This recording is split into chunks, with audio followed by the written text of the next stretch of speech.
kita belajar lagi dengan Pak Sugeng, yaitu tentang pelajaran yang kelima. Aku cinta Nabi dan Rasul. Subtemanya kisah keteladanan Nabi Ayub alaihissalam. Itu kelas 4 semester 1. Memulai pelajaran, mari ayo kita berdoa terlebih dahulu. Bismillahirrahmanirrahim. Raditu billahi rabba wa bil islami dina wa bi muhammadin nabiyyan wa rasula. Rabbi zidni ilma warzuqni fahma. Amin.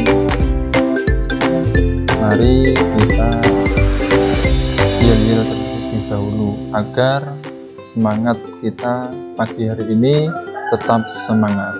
Yuk dengan mengucapkan yel-yel semangat pagi. Semangat pagi, pagi, pagi, pagi. Yes.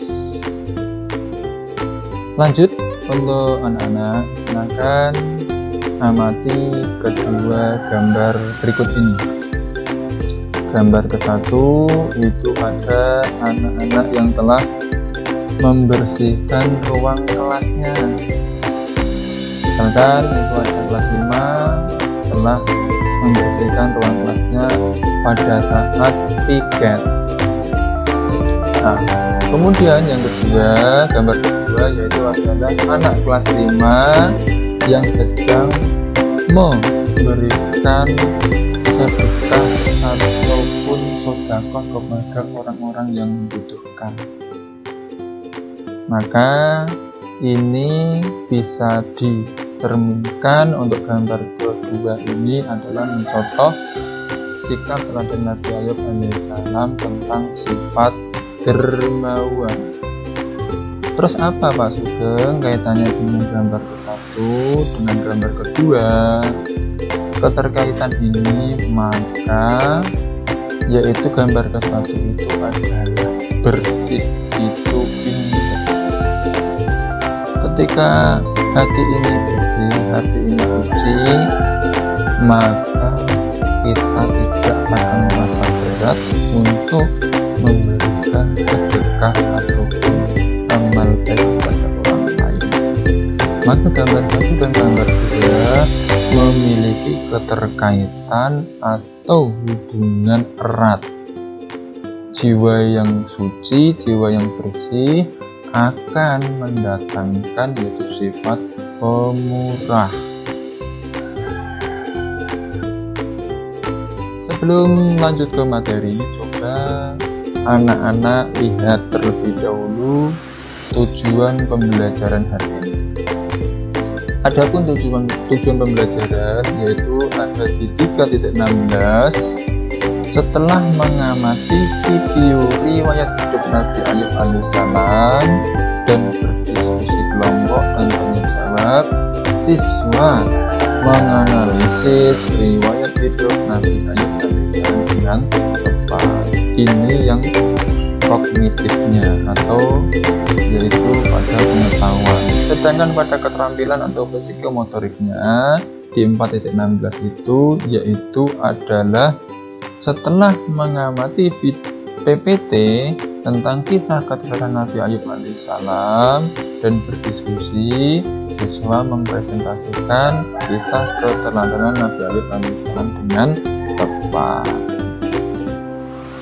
Paham ya? Jadi ini yang perlu digarisbawahi ini.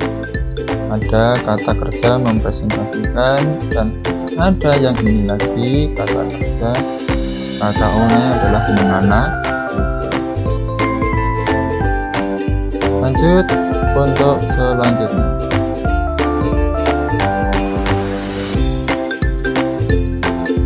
Nah, coba ini amati gambar berikut ini. Nah, gambar ke-1 lagi. Nah, gambar ke-1. Kemudian ada gambar ke-2.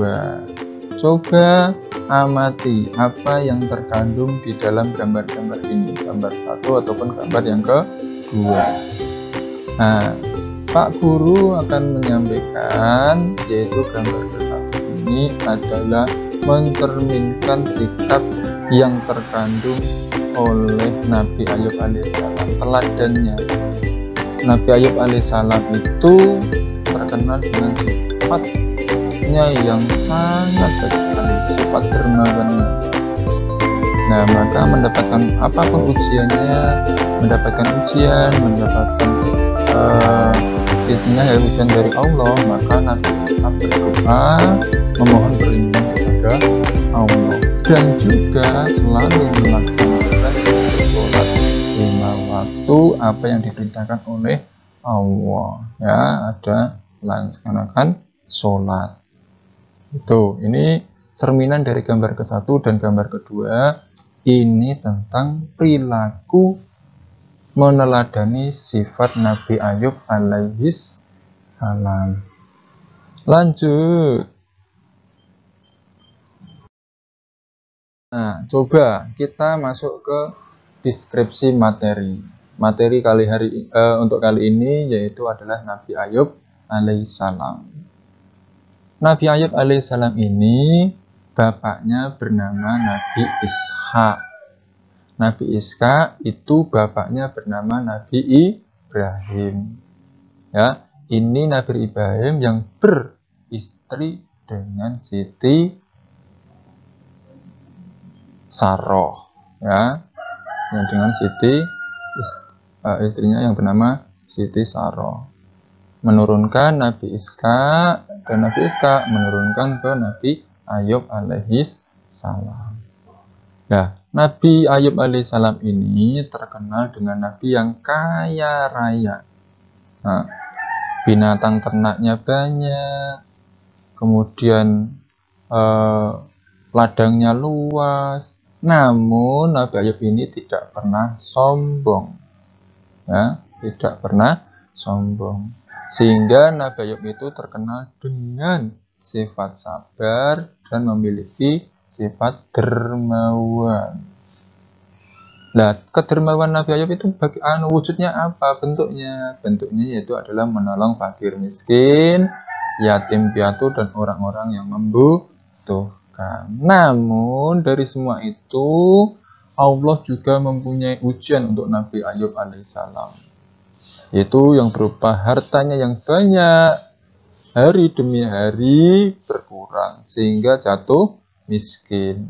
Namun walaupun miskin, ia tidak mengemis. Nah, bayangkan, jatuh miskin saja tidak mengemis. Imannya tidak goyah, artinya tetap beribadah kepada Allah.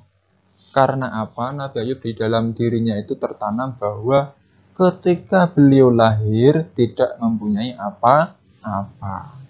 Jadi semua itu harta yang kita miliki, harta yang diberikan Allah kepada kita, itu semuanya hanya titipan dari Allah, dan semua akan kembali kepada Allah sesuai dengan di dalam Al-Quran, inna lillahi wa inna ilaihi raji'un. Nah, kemudian karena imannya kuat, Nabi Ayub itu setan. Nah, si setan ini tidak mampu menggodanya. Kaya miskin merupakan ujian bagi manusia. Tetap beliau beribadah kepada Allah. Hal ini sesuai dengan Quran surat Al-Anbiya ayat 35. Bismillahirrahmanirrahim. Wa nabluukum bisyarri wal khairi fitnah wa ilaina turja'un. Ya. Jadi kami akan menguji kamu dengan keburukan dan kebaikan sebagai cobaan yang sebenar-benarnya, dan hanya kepada kamilah kamu dikembalikan. Semuanya akan kembali kepada Allah. Nah, ini Nabi Ayub alaihissalam baik ketika kaya raya tadi sudah senantiasa taat kepada Allah, bersyukur, kemudian selalu sedekah. Nah, namun kemudian Nabi Ayub itu juga diuji Allah, tidak hanya hartanya habis, anaknya satu demi satu meninggal, namun diuji oleh Allah juga dengan penyakit kulit. Ada sebagian yang menyatakan 7 tahun lamanya.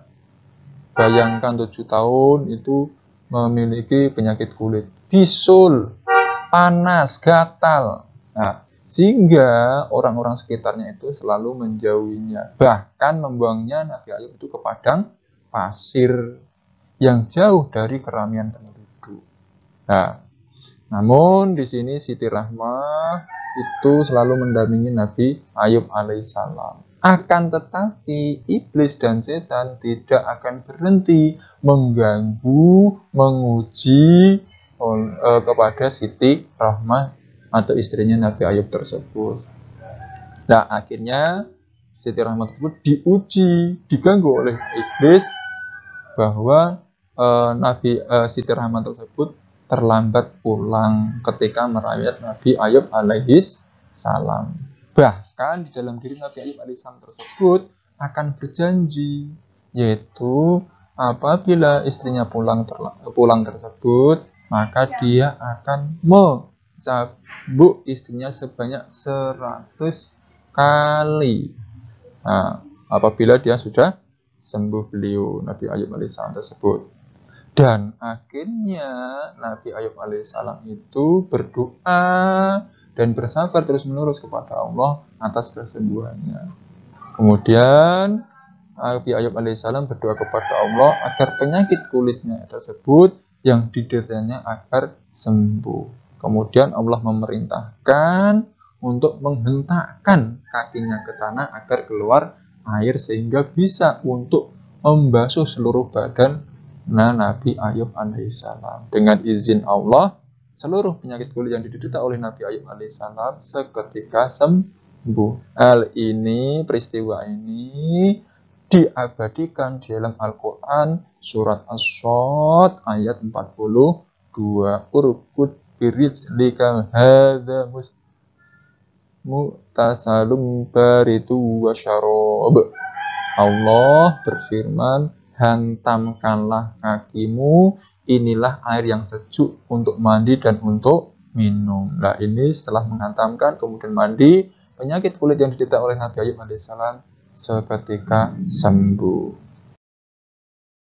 Lanjut, setelah sembuh Nabi Ayub alaihissalam, maka dia pernah bernadar kepada istri, yaitu Siti Rahmahnya itu tadi ya.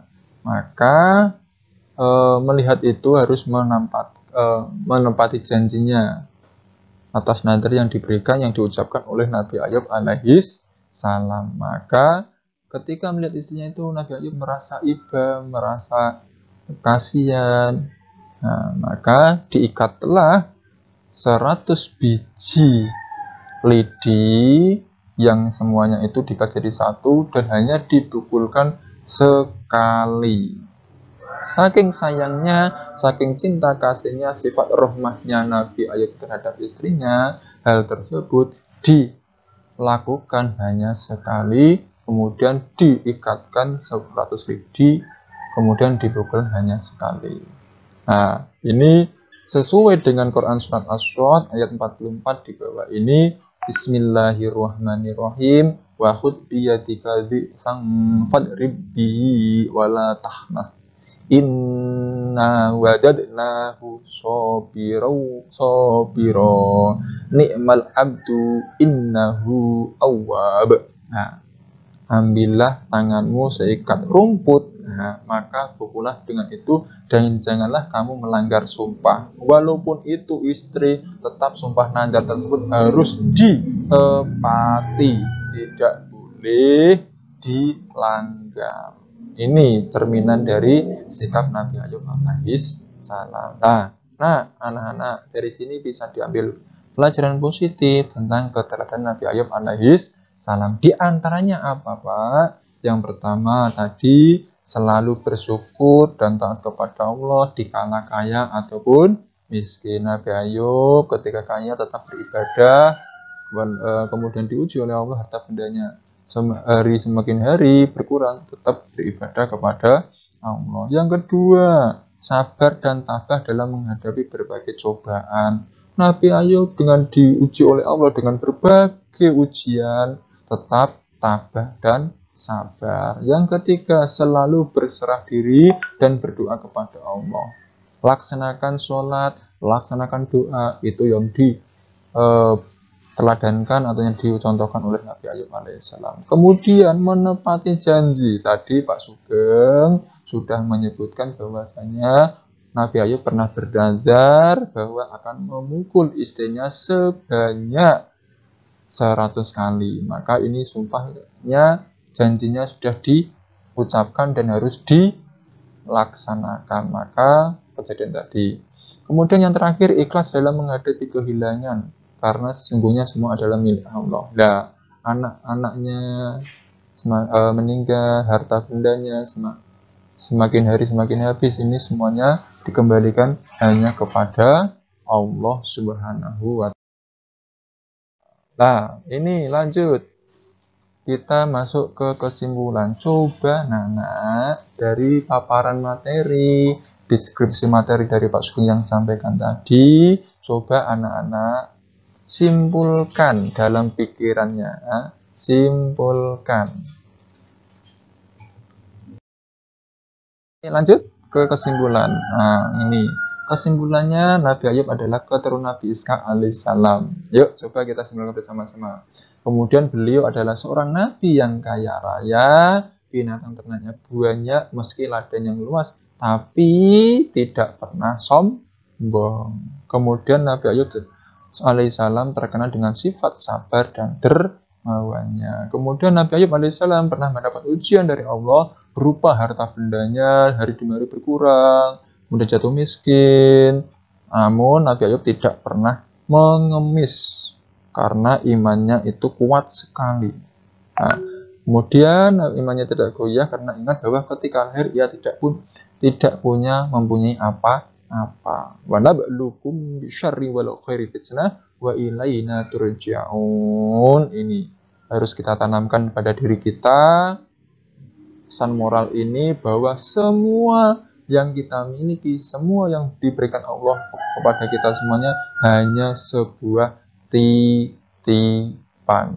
Maka Allah akan mengambil semua itu sesuai dengan kehendaknya. Maka sikap manusia yang perlu kita tanamkan pada diri kita adalah sikap, yaitu adalah bersiap-siap diri atas semua itu. Lanjut. Nah, setelah itu kemudian Nabi Ayub alaihissalam diuji dengan penyakit kulit. Nah, tadi ada bisul, ada panas, ada gatal, itu. Kemudian Nabi Ayub dirawat istrinya tidak sempat tidak sabar. Namun semua itu karena adanya godaan dari setan dan iblis, dan berjanji Nabi Ayub alaihissalam tersebut kepada istrinya akan memukul 100 kali. Namun karena sifat kasih sayangnya, sifat rahmanya Nabi Ayub hanya dipukul sekali dengan 100 lidi yang diikat. Nah, ini pelajaran positifnya tadi sudah dijelaskan Pak Sugeng. Silakan bisa dibaca sendiri. Ya. Syukur, kemudian sabar dan tabah, berserah diri kepada Allah, menepati janji, ikhlas dalam menghadapi semua apa yang kita berikan Allah akhirnya hilang. Akhir, ya, setelah menyimpulkan, coba yuk anak-anak, pembelajaran hari ini setelah disimpulkan dan menyimak pembelajaran, ayo kerjakan soal evaluasi yang ada pada lembar LKPD halaman 8. Itu ada 4 soal isai. Silahkan kerjakan sejauh mana fungsinya itu instrumen evaluasi ini untuk mengukur anak-anak menguasai materi ini. Silahkan kerjakan ya anak-anak. Sekian untuk hari ini, pembelajaran hari ini ya. Semoga bermanfaat dan anak-anak bisa memahaminya dengan baik. Selesai belajar, mari kita mengucapkan bacaan hamdalah bersama-sama. Alhamdulillahi Rabbil Alamin. Sekian dulu, kurang lebihnya mohon maaf. Wallahu muwaffiq illa aqwamit thoriq. Assalamualaikum warahmatullahi wabarakatuh.